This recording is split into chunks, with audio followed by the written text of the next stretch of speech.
Hello friends. Diamond studded gold and platinum jewellery manufacture చేసే priority jewels limited ఇప్పుడు ఐపీఓతో stock మార్కెట్లో మన ముందుకు వస్తుందండి. అసలు ఈ కంపెనీ బిజినెస్ మోడల్ ఏంటి, IPO dates, price band, issue size, lot size, అలాగే చాలా ఇంపార్టెంట్ అయిన వాల్యూషన్స్, జిఎంపి అండ్ ఫైనల్గా అప్లై చేయాలా లేదా స్కిప్ చేయాలా అన్ని విషయాలు ఈ వీడియోలో క్లియర్గా చూద్దాం. Welcome to Gopi finance Telugu. నేను మీ గోపి.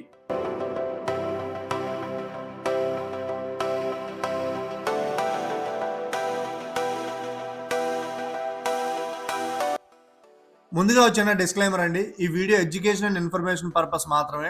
అప్లై చేయమని లేదా స్కిప్ చేయమని అడ్వైజరీ అయితే కాదు.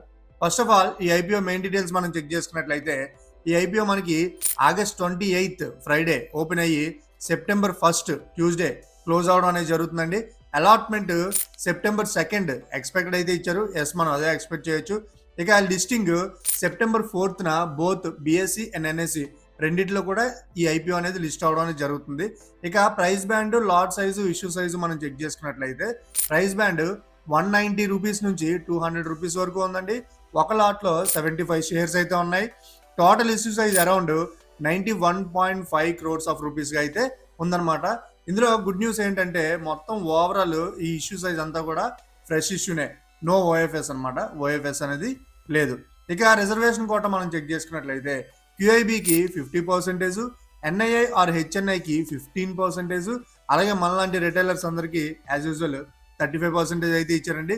సో 35% అంటే మనకి కాంపిటీషన్ మోడరేట్గా ఉండే ఛాన్స్ అయితే ఉందన్నమాట. ఇక ఈ కంపెనీ బిజినెస్ మోడల్ మనం చెక్ చేసుకున్నట్లయితే ప్రయారిటీ జ్యువెలరీస్ లిమిటెడ్ ఒక jewellery designing and manufacturing company అండి. Company mainly diamond studded gold jewellery, platinum jewellery, rings, earrings, pendants, neckwear, bracelets, occasion based jewellery లాంటి products manufacture చేసి sell చేస్తుంది అనమాట.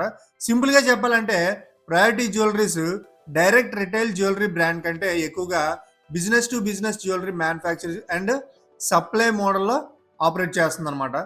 Independent జ్యువెలరీస్తో పాటు large jewellery chains కూడా ప్రోడక్ట్ని supply చేస్తుందండి. Reported customer బేస్లో Carat Lane, Kalyan jewelleries, Reliance Retail, Malabar gold and diamonds, TBZ, Senco gold లాంటి నేమ్స్ అయితే ఉన్నాయండి.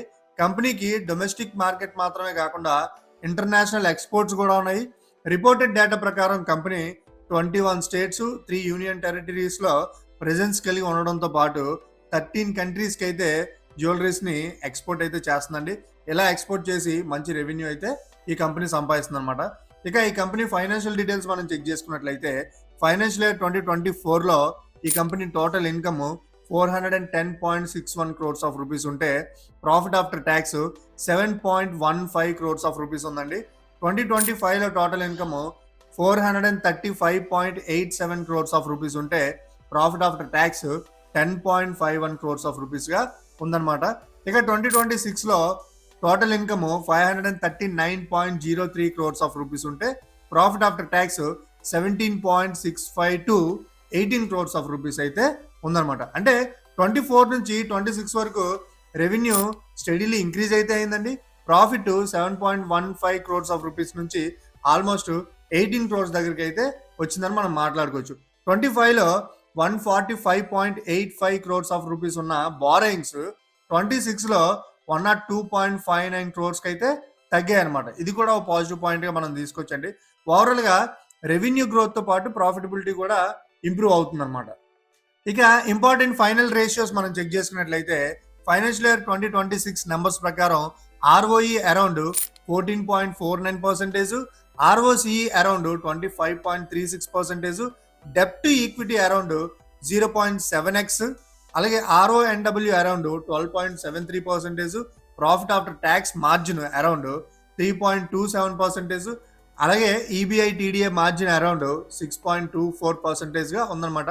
మార్జిన్స్ చాలా హై కాకపోయినా ప్రాఫిటబిలిటీ ట్రెండ్ మాత్రం అయితే ఇంప్రూవ్ అవుతుంది. ఇక ఈ ఐపీఓలో మనం అప్లై చేయాలంటే మినిమం ఎంత ఇన్వెస్ట్ చేయాలి? అప్పర్ బ్యాండ్ 200 రూపీస్ తీసుకుంటే ఒక లాట్లో 75 షేర్స్ ఉన్నాయి కాబట్టి 200 into 75 is equal to 15,000 rupees అయితే మనం మినిమం ఇన్వెస్ట్ చేయాల్సి ఉంటుంది అనమాట. ఇక ఈ ఐపీఓ ద్వారా కలెక్ట్ చేసిన మనీని ఎక్కడ యూజ్ చేస్తారు? ఈ ఐపీఓ ద్వారా మొత్తం ఓవరాల్ అంతా ఫ్రెష్ ఇష్యూ కదండి, కొంత అమౌంట్ అయితే కలెక్ట్ చేస్తున్నారు కదా, అది ఎక్కడ యూజ్ చేస్తారు? అందులో 75 crores of rupees borrowing repayment or prepayment కోసం అయితే యూజ్ చేస్తున్నారండి. రిమైనింగ్ అంతా కూడా జనరల్ కార్పొరేట్ పర్పస్ కోసం అయితే వీళ్ళు యూజ్ చేస్తున్నారు అనమాట. దీనివల్ల డెప్ట్ బర్డెన్ తగ్గి బ్యాలెన్స్ షీట్ ఇంకా స్ట్రెంథెన్ అయ్యే అవకాశం అయితే మనకు కనిపిస్తుంది. ఇప్పుడు చాలా ఇంపార్టెంట్ అయిన వాల్యూస్ అండ్ మ్యాట్రిక్స్ ఒకసారి చెక్ చేసుకున్నట్లయితే అప్పర్ బ్యాండ్ 200 దగ్గర అవైలబుల్ వాల్యూషన్ ఎస్టిమేషన్ ప్రకారం PE ratio approximately 15.2 times range లో అయితే ఉందండి. అలాగే పీబీ రేషియో మనం చెక్ చేసుకున్నట్లయితే 1.94 టైమ్స్ దగ్గర అయితే ఉందన్నమాట. ఇక పీర్ కంపారిజన్స్ లో సేమ్ జ్యువెలరీ సెగ్మెంట్ లో డిస్క్లోజ్డ్ పీర్స్ చూస్తే వాల్యూషన్స్ వైడ్ రేంజ్ లో ఉన్నాయండి. For example Ashapuri gold ornament PE around 7x గాను, RBG jewelleries PE around 10x గాను, ఖజాంచీ జ్యువెలరీస్ పిఈ అరౌండ్ 22x దగ్గర అయితే ఉందండి. So priority jewelleries post issue PE around 13.9x దగ్గర అయితే కనిపిస్తుంది కదా. అంటే చీపెస్ట్ పీర్ కంటే ప్రయారిటీ జ్యువెలరీస్ వాల్యూషన్ కొంచెం హై అనే ఉంది, కానీ ఎక్స్పెన్సివ్ పీర్ కంటే కన్సిడరబుల్లీ కొద్దిగా లోగా ఉందన్నమాట. ఇది మనం గుర్తుపెట్టుకోవాలి. ఇక జిఎంపి మనం చెక్ చేసుకున్నట్లయితే August 24 ఈ వీడియో రికార్డ్ చేసే టైంకి కొన్ని ట్రాకర్స్ ప్రకారం జిఎంపి ట్రెండ్ అయితే ఇంకా స్టార్ట్ అవ్వలేదండి. ప్రెసెంట్ 0 అంటే నాట్ అప్లికేబుల్ అనుకోవచ్చు మనం. అయితే జిఎంపి మీద మనం పూర్తిగా డిపెండ్ అయ్యి ఇప్పుడే డెసిషన్ తీసుకోలేము. మార్కెట్ సెంటిమెంట్ బట్టి జిఎంపి అనేది వాలటిలిటీ ఉంటుంది. సో చివరి వరకు చెక్ చేసుకొని మాత్రమే జిఎంపి మీద ఒక డెసిషన్ అనేది మనం తీసుకోవాలన్నమాట. ఇప్పుడు ఈ ఐపీఓకి మనం అప్లై చేయడానికి ఏమైనా పాజిటివ్ పాయింట్స్ ఉన్నాయా? ఎస్, కొన్ని పాజిటివ్ పాయింట్స్ అయితే ఉన్నాయండి. అందులో 24 నుంచి 26 వరకు రెవెన్యూ గ్రోత్ అయితే చూపిస్తుంది.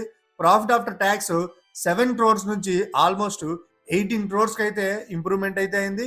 జ్యువెలరీ మ్యానుఫ్యాక్చరింగ్ లో ఎస్టాబ్లిష్డ్ ఆపరేటింగ్ ప్రెజెన్స్ అయితే ఉందండి ఈ కంపెనీకి. అలాగే మేజర్ జ్యువెలరీ చైన్ లో కస్టమర్ రిలేషన్షిప్స్ ఉన్నాయి. డొమెస్టిక్ ప్లస్ ఎక్స్పోర్ట్ మార్కెటింగ్ రెండింటిలో కూడా ఈ కంపెనీకి మంచి ప్రెజెన్స్ అయితే ఉందండి. అండ్ ఐపీఓలో మొత్తం 100% కూడా 100% ఇష్యూ కూడా ఓన్లీ ఫ్రెష్ ఇష్యూకే ఉంది, ఓఎఫ్ఎస్ లేదు. ఐపీఓ ప్రొసీడ్స్ లో 75 crores డెప్ట్ రీపేమెంట్ కి అయితే యూజ్ చేయడం జరిగిందండి. అదొక పాజిటివ్. దానివల్ల డెప్ట్ తగ్గితే ఫ్యూచర్ ఫైనాన్స్ కాస్ట్ తగ్గే పాసిబిలిటీ అయితే ఉంటుందన్నమాట. PE valuations some listed peers తో కంపేర్ చేస్తే ఎక్సెసివ్ రేంజ్ లో అయితే మనకి కనిపించట్లేదని మాట్లాడుకోవచ్చు. ఇక ఈ ఐపీఓలో అప్లై చేయకపోవడానికి ఏమైనా రిస్క్ ఫ్యాక్టర్స్ ఉన్నాయా? ఎస్, కొన్ని రిస్క్ ఫ్యాక్టర్స్ అయితే ఉన్నాయండి. జ్యువెలరీ బిజినెస్ లో gold and diamond price volatility main risk అండి. ఎస్, గోల్డ్ ప్రైస్ ఇంక్రీజ్ అయినా తగ్గినా కూడా అది ప్రాఫిట్స్ మీద ఇంపాక్ట్ అయితే చూపిస్తుంది. అలాగే జ్యువెలరీ మ్యానుఫ్యాక్చరింగ్ బిజినెస్ కి సిగ్నిఫికెంట్ వర్కింగ్ క్యాపిటల్ అయితే అవసరం ఉంటుంది. కంపెనీ మేజర్ జ్యువెలరీ చైన్ పై డిపెండెన్సీ ఉండడం వల్ల కస్టమర్ కన్సంట్రేషన్ రిస్క్ అయితే ఉంటుందండి. ఇండస్ట్రీలో organised national brands, regional jewellery companies నుంచి స్ట్రాంగ్ కాంపిటీషన్ అయితే ఉంటుంది. ఇంటర్నేషనల్ బిజినెస్ ఉండడంతో కరెన్సీ ఫ్లక్చువేషన్స్, ఎక్స్పోర్ట్ రెగ్యులేషన్స్ కూడా మనకి ఎఫెక్ట్ అయితే చేయొచ్చు. ప్రాఫిట్ ఆఫ్టర్ ట్యాక్స్ మార్జిన్ ప్రస్తుతం అరౌండ్ 3% రేంజ్ మాత్రమే ఉందండి. సో మార్జిన్స్ ఇంకా మనం మానిటరింగ్ అయితే చేసుకోవాల్సి ఉంటుంది అనమాట. ఇప్పుడు ఫైనల్ గా అప్లై చేయాలా లేదా స్కిప్ చేయాలా? ఒకవేళ మీరు లిస్టింగ్ గెయిన్స్ కోసం చూస్తున్నట్లయితే జిఎంపి ప్రెసెంట్ ఫ్లాట్ ఉంది కాబట్టి ఎండింగ్ వరకు చెక్ చేసుకొని సబ్స్క్రిప్షన్ స్టేటస్ జిఎంపి ఒకవేళ మార్కెట్ సెంటిమెంట్ బట్టి ఏవైనా ఇంక్రిమెంట్స్ ఏమైనా ఉంటే అప్పుడు లిస్టింగ్ గెయిన్స్ కోసం మనం ఒక కన్నేయచ్చు, అంటే కన్సిడర్ చేయొచ్చు. ఒకవేళ లాంగ్ టర్మ్ హోల్డింగ్స్ కోసం అయితే బిజినెస్ ఫండమెంటల్ సైడ్ చూస్తే కొన్ని పాజిటివ్స్ అయితే ఉన్నాయండి. అందులో రెవెన్యూ గ్రోత్, ప్రాఫిటబిలిటీ ఇంప్రూవ్మెంట్, డెప్ట్ రిడక్షన్, ఐపీఓ ప్రొసీడ్స్ లో మేజర్ పోర్షన్ డెప్ట్ రీపేమెంట్ కి వెళ్తుంది కాబట్టి, అలాగే లార్జ్ జ్యువెలరీ కస్టమర్స్ తో రిలేషన్షిప్స్ ఉన్నాయి. వాల్యూషన్ అరౌండ్ 13.9 పిఈ దగ్గర ఉండడం వల్ల ఎక్స్ట్రీమ్లీ ఎక్స్పెన్సివ్ అయితే కాదు కాబట్టి అది కూడా ఒక పాజిటివ్. బట్ మనం గుర్తుపెట్టుకోవాల్సింది ఏంటంటే జ్యువెలరీ కామోడిటీ ప్రైస్ రిస్క్ ఒకటి గుర్తుపెట్టుకోవాలండి. వర్కింగ్ క్యాపిటల్ రిక్వైర్మెంట్, అలాగే కస్టమర్ కన్సంట్రేషన్, లో ప్రాఫిట్ ఆఫ్టర్ ట్యాక్స్ మార్జిన్స్ అయితే ఉన్నాయన్నమాట. ఇవన్నీ మనం తప్పకుండా కన్సిడర్ చేయాలి. సో ఫ్రెండ్స్, ఫైనల్ గా మన ఛానల్ ఈ ఐపీఓకి ఇస్తున్న రేటింగ్ జాగ్రత్తగా చూసుకున్నట్లయితే బిజినెస్ మోడల్ 4/5 అండి. Financial growth as 4/5, valuation 3.5/5, balance sheet or డెప్ట్ 3.5/5, listing gain potential 2.5/5, risk level 3/5 అండి.